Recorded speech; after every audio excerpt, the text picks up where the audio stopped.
उन्होंने हर इमाम मस्जिद को जाके मिले। उन्होंने कहा इमाम मस्जिद के पास आप किसी भी मस्जिद में चले जाएं, चर्च में चले जाएं, जो वहाँ पे उनका सरबराह होता है, उसे पता होता है कि इस एरिया में साहिब इस्ताद कौन से लोग। उन्होंने हर मसाजिद में, हर इमाम मस्जिद की ड्यूटी लगाई है कि आपने हमें डाटा देना है, आपने बताना है कि आपके एरिया में कौन से लोग हैं जो कि ईद की खुशियों में दूसरे मुसलमानों के साथ बेहतरीन शमूलियत इख्तियार नहीं करते, उनको हम राशन, और वो राशन पैकेट ये देखिए एक माकूल राशन पैकेट है। पहली बात आपने कहा कि desirable prime minister Narendra Modi जो है ना, आप ये कह लें कि most influential prime minister of the world है।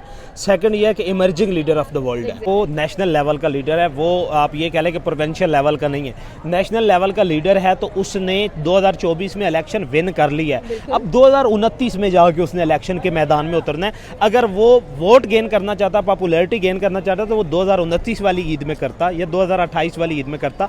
अब वो ना करता। उसका मतलब यही है कि वो लोगों को वो जो आप ये कह लें कि हिंदू मुस्लिम आप ये कह लें कि तफरकाबाजी थी, जो तजादात थे, उनको मिनिमाइज़ करने के लिए, उनको ख़त्म करने के लिए कर रहा है। और कर कौन से रहे हैं? वही हिंदू बीजेपी के जो आप ये कह लें कि जो कार्यकर्ता हैं। रमज़ान का महीना, इतने मुबारक महीने के अंदर अगर देखा जाए तो हर एक मुल्क में राशन जैसी जो सौगात है वो दी जाती है। और हम लोग बात करेंगे आज अपने हमसाए मुल्क की, उनके प्राइम मिनिस्टर नरेंद्र मोदी की, जिन्होंने 32 लाख मुसलमानों को राशन दिए हैं। सुनने में तो यह आता है कि नरेंद्र मोदी कभी भी मुसलमानों के हक में बात नहीं करते हैं, बहुत ज़्यादा कट्टर हिंदू माने जाते हैं। लेकिन ये एक जो काम उन्होंने किया है, 32 लाख क्या पूरे के पूरे जो मुस्लिम ममालिक हैं उनके दिलों में घर कर लिया है। सर, इन्होंने क्या कहना चाहते हैं कि यहाँ पर अब लोगों की सोच बदलेगी या नहीं बदलेगी, या जो एक रवैया है नरेंद्र मोदी का उसको किस तरह से लिया जाएगा? क्योंकि आई थिंक सो कि मोस्ट डिज़ायरेबल प्राइम मिनिस्टर्स में भी नरेंद्र मोदी आते हैं और जिस तरह से लोग इनकी इज्जत अफजाई करते हैं वो भी हम देख चुके हैं। और इतना बड़ा जो इक़्तिदाम किया गया है भारत के अंदर भारतीय मुसलमानों के लिए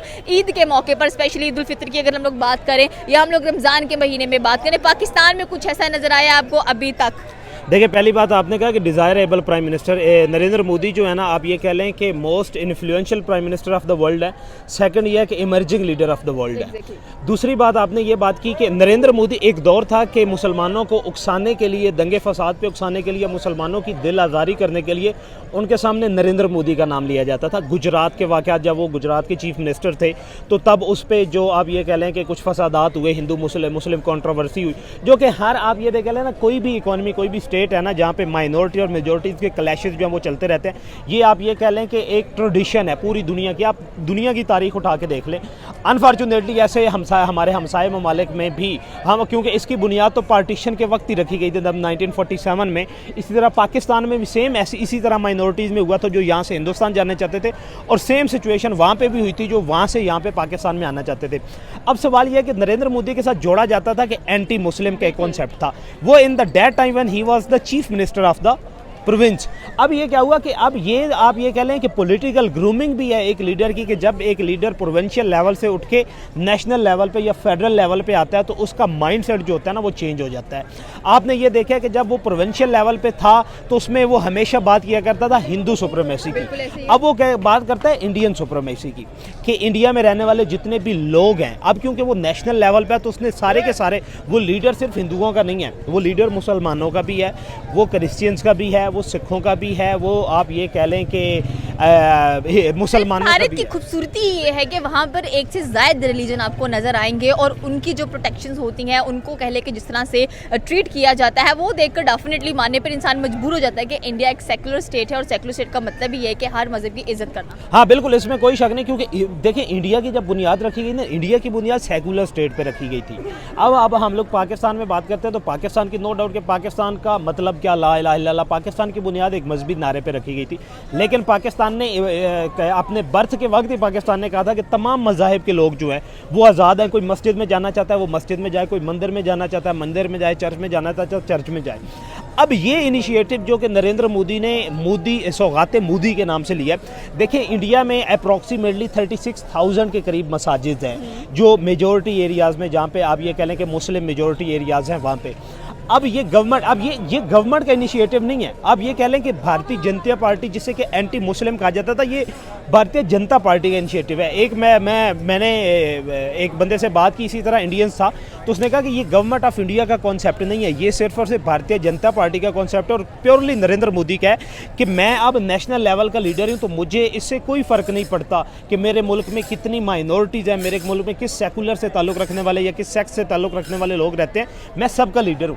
अब हुआ क्या है कि उन्होंने, देखें ये बहुत बड़ा इनिशिएटिव है कि एक हिंदू रियासत जिसमें मेजॉरिटी हिंदुओं की है, जिसका लीडर हिंदू है, और अब उन्होंने क्या कहा कि रमज़ान पैकेज में उन्होंने डिस्काउंट दिए हैं। पाकिस्तान में भी सो कॉल्ड डिस्काउंट तो अनाउंस किए जाते हैं कि रमज़ान पे, अब वही खजूरें जो पाकिस्तान में रमज़ान से पहले 200 की किलो होती हैं, अब 800 की किलो है। वही फ्रूट जो कि 100 रुपये का किलो होता है, वो रमज़ान में 800 और 1000 रुपये पहुँचा जाता है। लेकिन जिस तरह यूरोपियन ममालिक में डिस्काउंट दिया जाता है रमज़ान के दिनों में, इस तरह इंडिया में भी बिल्कुल जो ज़रूरियाती ज़िंदगी की चीज़ें से उन पर डिस्काउंट दिया गया। और फिर मुसलमानों की हमदर्दी हासिल करने के लिए ये जो सौगात मोदी है, सौगात मोदी का कॉन्सेप्ट ये है कि वो इन मसाजिद और उन एरियाज़ में जो गरीब मुसलमान हैं, अमीर मुसलमान नहीं, जो साहिब इफ्ताहत हैं वो नहीं, जो गरीब मुसलमान हैं, जो कि ईद की खुशियों में शामिल नहीं हो सकते, जो रमज़ान में बेहतरीन अफ्तारी नहीं कर सकते, सारे दिन का इंसान भूखा होता है, अपने एनर्जी को लेवल करने के लिए एक बेहतरीन अफ्तार की ज़रूरत होती है। तो उसमें उन्होंने ये कहा है कि पहले तो उन्होंने रमज़ान पैकेज भी वहाँ पे दिए हैं, रमज़ान पैकेज में उन्होंने फंड्स भी दिए हैं, रमज़ान पैकेज में उन्होंने राशन प्रोग्राम भी दिए। फिर उन्होंने कहा कि ये ईद पे, अब ये देखें कि ये जो प्रोजेक्ट है ना, इसको जो शुरू कर रहे हैं, इस प्रोजेक्ट की डिस्ट्रीब्यूशन जो कर रहे हैं वो सारे हिंदू कर रहे हैं। हर स्टेट में, इंडिया की आपके पास 29 स्टेट है, 29 स्टेट में हर स्टेट में जो बीजेपी के जितने रहनुमा हैं, उन्होंने वह जो लोग हैं, यही बात किसी और से पूछी जाए तो वो कहते हैं ये इसलिए कर रहे हैं क्योंकि इसको इलेक्शंस में जीतना होता है, वो अपना एक पॉजिटिव इमेज पोर्ट्रे कर रहा है, दैट्स व्हाई। अगर आप भारत जाएंगे, भारत के अंदर आपको पता चलेगा कि किस तरह से मुसलमान जिंदगी गुजार रहे हैं, मुसलमान कितने महफूज हैं, कितने सेफ हैं। आप इस चीज़ के बारे में क्या कहना चाहिए? देखिए, पहली बात यह है कि मैंने स्टार्ट में बात की कि वो नेशनल लेवल का लीडर है, वो आप ये कह लें कि प्रोविंशियल लेवल का नहीं है, नेशनल लेवल का लीडर है। तो उसने 2024 में इलेक्शन विन कर लिया है, अब 2029 में जाके उसने इलेक्शन के मैदान में उतरना है।